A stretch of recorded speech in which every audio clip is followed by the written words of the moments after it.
Semangat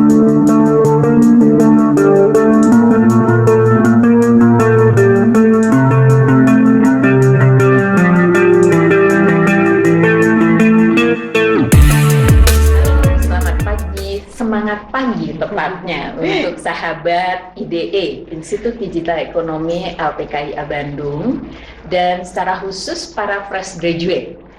Hari ini dalam podcast Apa Kata User LPKIA, kembali kami ketamuan seseorang yang hebat, gitu ya, dari perusahaan IT tepatnya.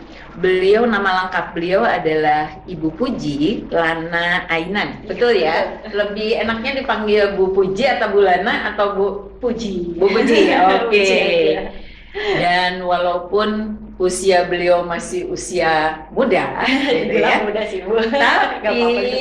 Tapi gitu ya, beliau sudah menjabat sebagai Human Capital Superintendent, gitu ya, dari PT Intersolusi Teknologi Asia.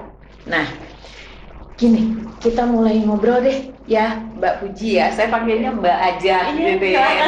Emang enaknya bilang Mbak sih. Oke, Mbak Puji, untuk sampai ke karir Human Capital Superintendent, tentunya bukan jalan yang mudah menapak ke sana. Boleh cerita nggak sedikit bagaimana Bu Puji bisa sampai ada di posisi ini? Silahkan Bu. Oke, untuk terima kasih sebelumnya Bu sudah memberikan kesempatan kepada kami PT Intersolusi menjadi tamu kembali di kegiatan IDE LPKIA ini, seperti itu gitu.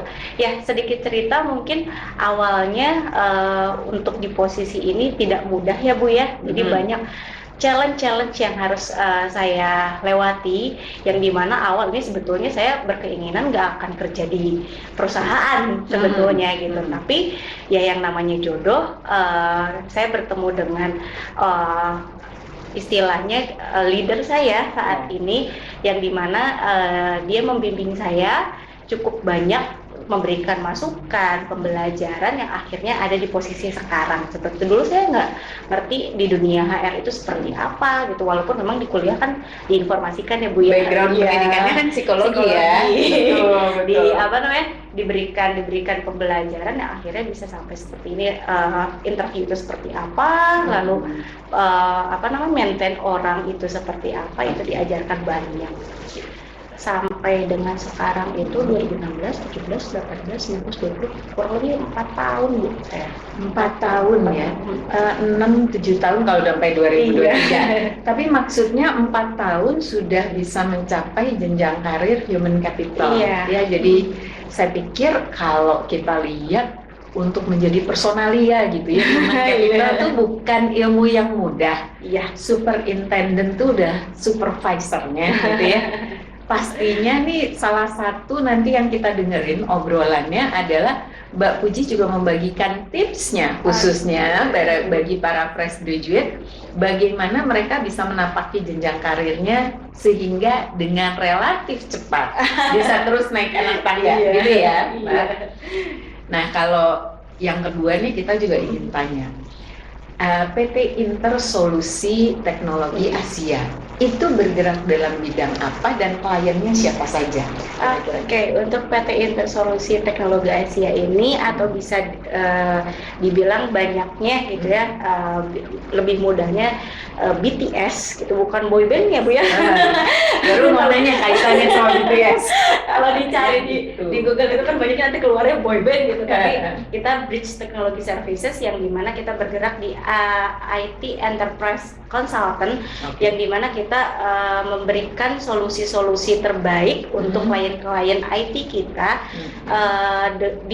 untuk perusahaan-perusahaan besar juga seperti itu gitu. Kita di bidang teknologi memberikan solusinya seperti itu, dan saat ini alhamdulillah kita terus berkembang gitu ya, dari kita berdiri dari 2008 sampai dengan saat ini, yang memang sudah cukup banyak juga untuk klien-klien kita, mulai dari yang nasional sampai dengan multinasional untuk saat ini gitu. Untuk yang siapa aja Mbak kira-kira yang klien yang nasionalnya itu mulai dari ini mungkin bisa disebutkan ya, mungkin Iya, bisa dilihat juga di website gitu kan betul, ya.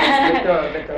Mulai dari untuk bankingnya sendiri ada BCA, lalu ada Alpha Gift, sumber Alvaria gitu, saya sedikit lupa sumber gitu. Alvaria Jaya ya biasanya ya, Alfamart. Ya Alfamart kalau sering dibilang itu, lalu ada KAI, Bio Farma, luar biasa. Lalu ada Tech Mahendra itu, lalu untuk yang multinasionalnya itu ada Biso untuk saat ini yang cukup jauh juga, kliennya dari US gitu. Sampai ke US juga. Hebat banget ya.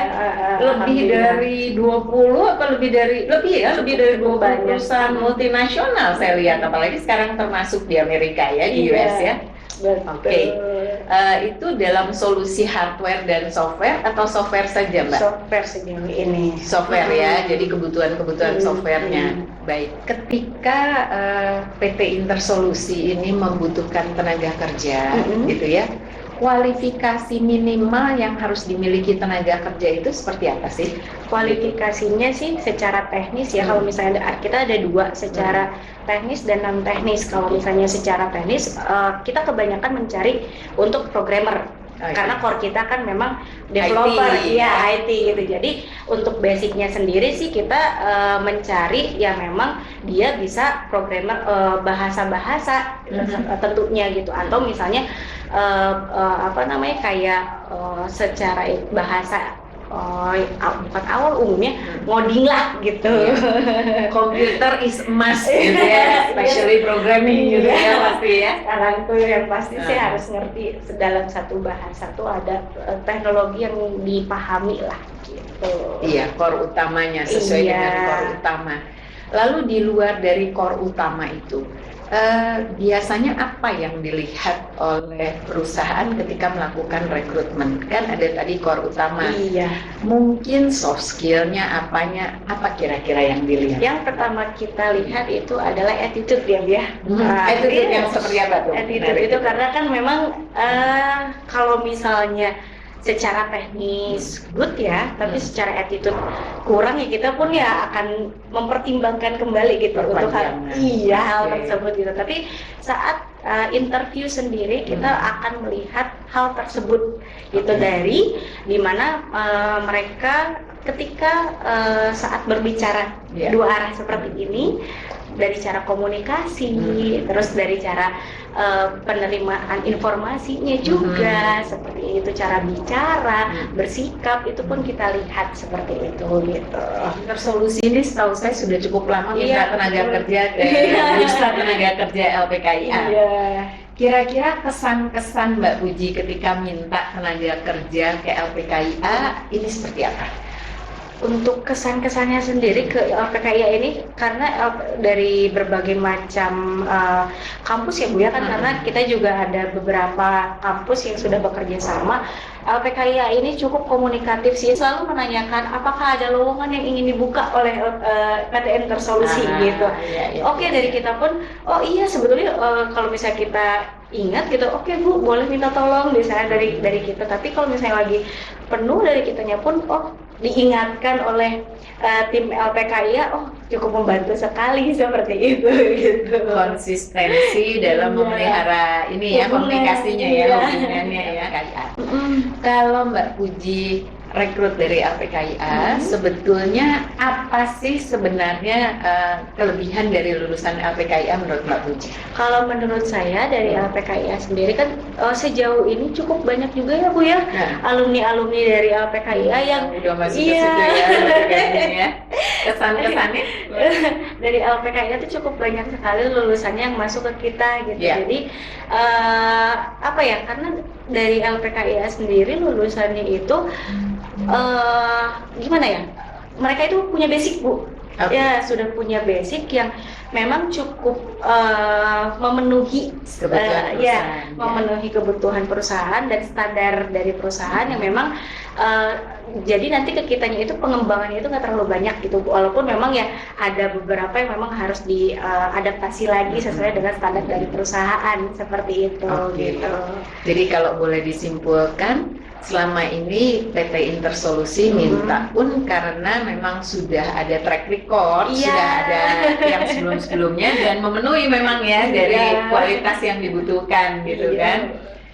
Kemudian yang terakhir nih, kita ingin tanya Mbak Puji, kira-kira saran bagi para fresh graduate sekarang nih kan, mereka kadang-kadang udah kecil hati, wah kita mau ngelamar kerjaan nih kayaknya lebih banyak yang di PHK daripada yang dipekerjakan gitu. Gimana ya caranya kita untuk bisa menerobos kesempatan-kesempatan yang ada? Kira-kira ada tips nggak, Mbak Puji? Kalau untuk tips and triknya sendiri untuk fresh graduate itu ya, karena mungkin kebanyakan yang untuk fresh graduate itu minder duluan ya Bu ya. Ya.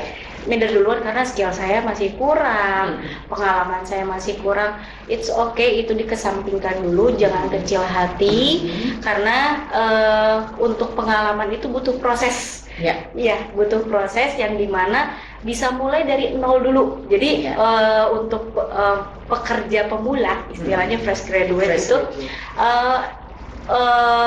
misalnya untuk pekerjaan itu mungkin nggak harus selalu langsung level atas gitu ya. Iya. Jadi bisa dimulai dulu dari hal-hal yang kecil yang dimana itu bisa dijadikan pengalaman yang besar untuk kalian. Seperti itu, karena dari pengalaman tersebut kalian bisa tahu dunia kerja itu seperti apa, lalu bukan beban sih ya Bu ya, jadi keluh kesah, terus kesan-kesan dalam dunia pekerjaan itu seperti apa, itu bisa dijadikan nantinya batu loncatan untuk tahap selanjutnya. Kalau kita simpulkan, pertama jangan ragu-ragu, semangat aja dulu. Ya kan, kalian sudah dibekali dengan berbagai ilmu di bangku sekolah, bangku kuliah. Berarti tinggal saatnya sekarang kalian memang memberanikan diri, mencemplungkan diri, mencoba. Ya, dan kemudian selalu sadar bahwa selalu dimulainya tentunya dari level-level yang bawah dulu gitu ya, sebelum menapaki anak tangga ke atas. Sepanjang semangat, antusias, terus mau belajar dan sebagainya, akan sampai juga ke anak tangga yang tinggi ya. Cuma itu perlu proses. Terima kasih Mbak Puji untuk bincang-bincangnya. Mungkin nggak terlalu panjang, tapi banyak sekali manfaat yang saya rasa bisa kita peroleh bagi para fresh graduate. Sampai jumpa lagi, gitu ya. Dan anak-anak atau para fresh graduate, segera ya, kesempatannya terbuka luas. Sampai jumpa lagi. Oke.